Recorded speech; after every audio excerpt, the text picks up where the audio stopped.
All right, that's 31 out of 32. The final team here. There was once upon a time we forgot the Titans when we were doing these, Did happen. which is Yeah. ironic given the Despite the movie. movie. We remembered them this time. Team 32 is the Tennessee Titans, and they've got the number 1 overall pick. Mike Bergonzi comes in as the new general manager. They've added some former GMs, Dave Ziegler, Reggie McKenzie, as support staff. They're really beefing up the front office here. I just want to start with that. Chad Brinker is the guy that's in charge, even above Bergonzi. I think he was a part of not pushing Vrabel out, but, Vrabel wasn't a fit with the new front office that was going to be a little bit more analytically driven, change things a little bit from where they were before. So it's kind of a multi-year process for the Titans getting people in place. And Brinker's got this Packers history where they like to draft and develop and not go crazy in free agency. Last couple of years, the Titans were very much half in, half out. A little bit of rebuild, a little bit of Calvin Ridley big deals and L'Jarius Sneed trades. I think we're going to see the Titans not completely punt on free agency, but focus on the draft, trying to draft a ton and building from within.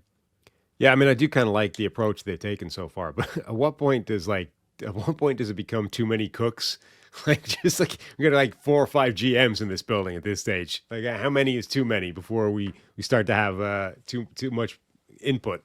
You're seeing that a lot around the league. Like when there's a first-time GM, our friend Rick Spielman is now the sounding board with the Jets, and Professional. we have multiple sounding boards, right? Multiple sounding boards for the Titans. It's like, what would you do here? What are we going to do? But it's good. It's just the experience, how to handle certain situations. Remember when we had Rick on the show too, and he was like, it's not just like doing what we're doing right now, which is like fixing the depth chart. It's all the other ancillary stuff that GMs have to do. If you could pass off some of that to other people, that's a big help, especially if you're a Bergonzi who's a first time in the seat. So kind of like what Tennessee's doing as far as beefing up the front office. They've beefed up the analytics staff over the last couple of years as well. So the first question for us is, they're another 2 quarterback or not 2 quarterback team. They have the number 1 overall pick in a draft where there are, 2 quarterbacks that most people seem to quite like, but nobody seems to quite like them as much as, say, last year's top quarterback group. The talk out of the building has been sort of like, we might not draft a quarterback at the top of this draft. What would you do? I think if you ask me right now, I'm going to say just draft Cam Ward. Then you go accumulate all your picks and build around them. I don't hate the strategy the other way, but I would rather take the quarterback. I would rather take Cam Ward than dabble in, hey, can we also fix Sam Darnold and pay him $40 million a year? Can we bring Daniel Jones in as a bridge? Like I don't think I want to play that game when I have the number 1 overall pick. I'm going to take Cam Ward and let's build around him. What do you think they will do? I think there's a good chance. Well, here's the other option.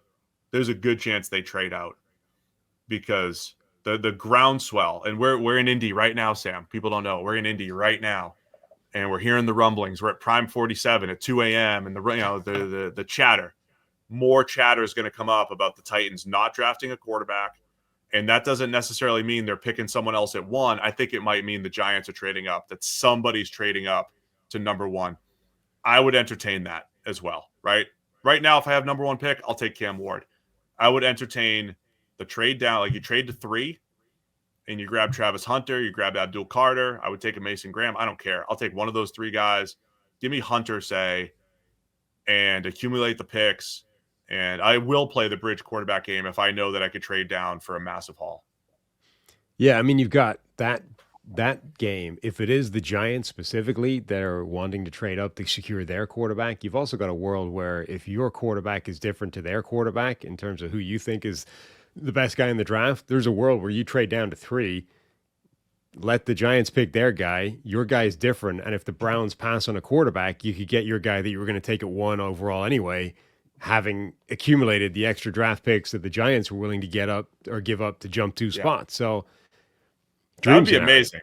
Like if they actually loved Shadur, right? And boy, the Shadur comps are all over the place. But there's or vice versa. Like if you love Shadur but the Giants love Cam Ward, like either way, if their name is different to yours, and you could still get your guy because the Browns, there's a chance they might not draft a quarterback. Right? We're not in the same spot as last year where we knew the Browns were drafting a QB. We knew Washington was drafting a QB, and The we knew that Bears. New England would. What? The Bears. Yeah, who did I say? Browns. The Browns. We knew the Bears were drafting a QB. We knew Washington was drafting a QB, and we knew the Patriots would draft a QB or trade to someone that would, right? We knew those things were happening. There's not enough noise right now that it's going to go QB. There's not enough. Like, there's an assumption because there's needs there, but there's not enough noise. So, like, even the Browns couldn't, pass on a QB, and you trade to 3 and you still have it. So I would entertain all of those options and probably lean toward the trade down over just taking Cam Ward at 1. And a year ago, we were fairly certain that the consensus was Caleb Williams was the best quarterback available in the draft. And then then it became complicated, right? Then it was Jaden Daniels versus Drake May. But like pretty much everybody was sure that Caleb was going number 1. Now, yeah, it might emerge that like it might become a consensus that Cam Ward is the number 1 guy. But I don't think there's anything like the same level of consensus this year than there was a year ago. In addition to the level seems to be lower generally, right? Like wherever you are in Cam Ward versus Shadur, the consensus appears to be that it's a lower level than it was a year ago when we were talking Caleb Williams, Drake May, Jaden Daniels. Yeah. So in addition to all this, the Titans only have 2 picks in the top 100. They have pick 101, right? So they have 3 in the top 101, but they have pick 1 and pick 35. So they do have a golden opportunity here. When you pick number 1, your big opportunity is to find the next quarterback, of course, or to really add an influx of youth into the roster. I think I would lean that way for the Titans. Now, it's an uncomfortable game not knowing who your QB is going forward. It is very uncomfortable. But I might play the whole, let's bring in Daniel Jones and try to draft 12 times.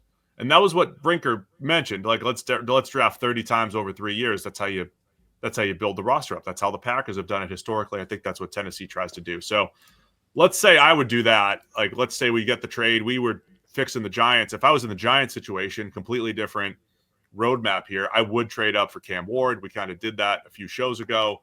I'd be okay trading down with the Titans and accumulating picks.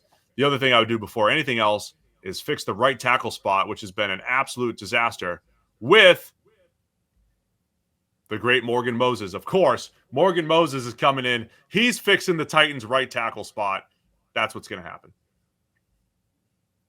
I can see that happening. All right, I'm going to make this happen. I'm going to use the PFF mock draft sim right now. I'm going to force a trade with the Giants because apparently they're not interested in going to 1.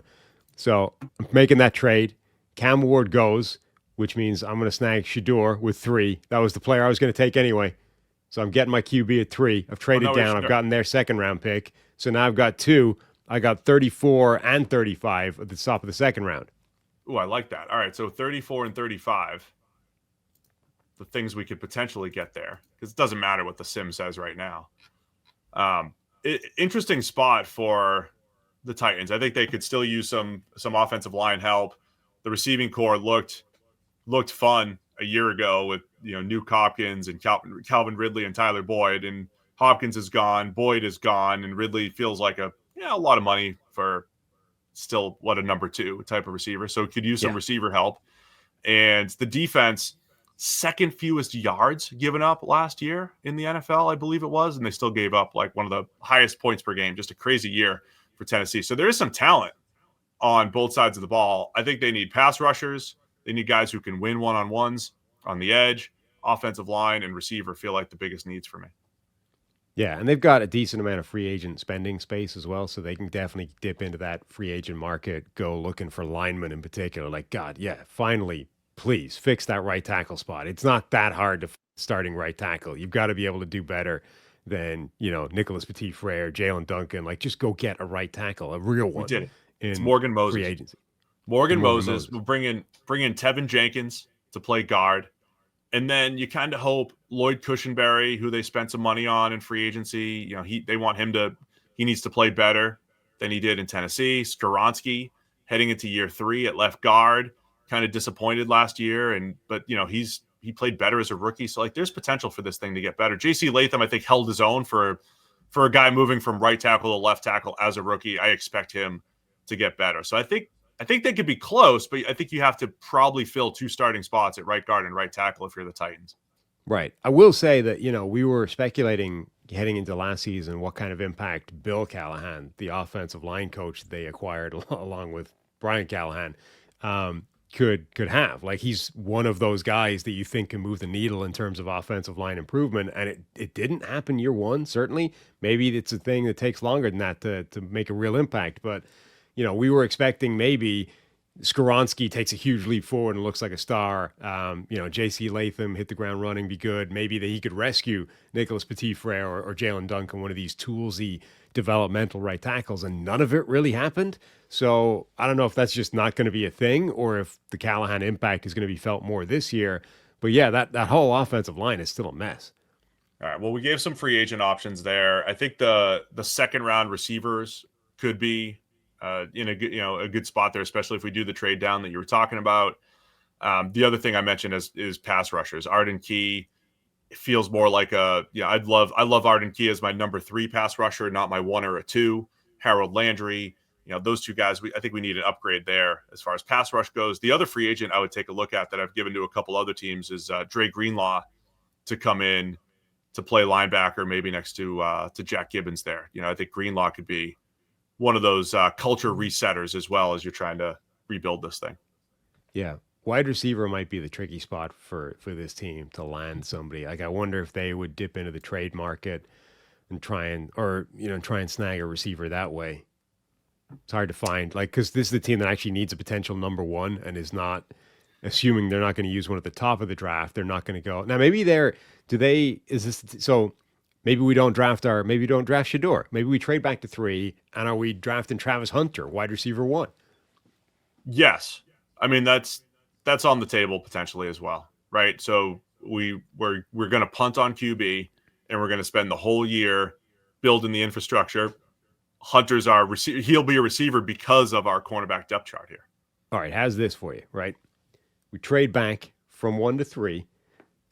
We take wide receiver 1, Travis Hunter, with pick number 3 overall. We pick up that extra second round pick for the Giants. At the top of the second round, we're drafting Jackson Dart, who we like anyway. Turns out Jackson Dart was our guy the whole way. And we now have extra ammunition to go reinforcing the line or the pass rusher. I love it.